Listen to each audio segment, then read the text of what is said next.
I'd like to talk to you about non-emergency hip issues or injuries. So most hip injuries, unless someone is very old or very young, are not typically considered to be urgent. An example of a hip injury that we could see with a telehealth visit or certainly an in-person visit would be if you're exercising and you feel a pull or more of a strain, but there was no direct trauma and you're able to bear weight and you can actually move the hip around pretty well. That's something that we could see non-urgently. Another very common hip issue that we see in people that are very active or even patients that don't do much activity would be trochanteric bursitis, which is also affiliated with an iliotibial band syndrome. So classically, a trochanteric bursitis is when you have pain directly to the outer side of your hip. You can usually press right on the area of pain. It might also bother you when you're sleeping at night or trying to lay onto that side at night.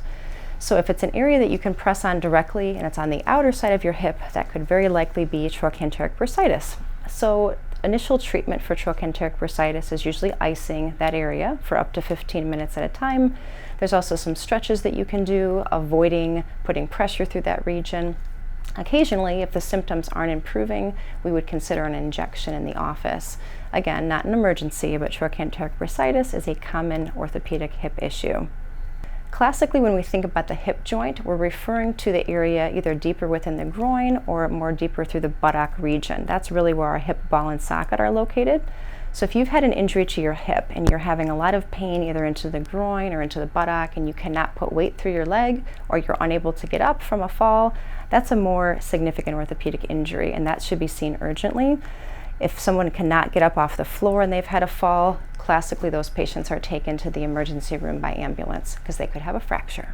Another hip condition that we see quite commonly in our sports medicine practice would be a labral tear. So a labral tear essentially means that the cartilage bumper that surrounds the socket and the hip tears.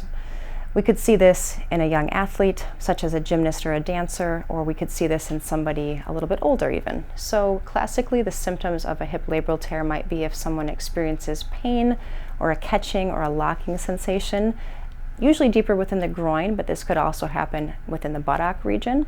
So if you have symptoms such as catching, locking, or a feeling like something is getting stuck and you're having a lot of pain, that might be a labral tear, and that's certainly something that we're happy to see you for in the office. We would usually get x-rays first, but an MRI is usually needed. Specifically what's called an arthrogram is what's needed to make that official diagnosis. Not all labral tears require surgery, but this is something that we would be happy to discuss with you more in the office or with a telehealth visit.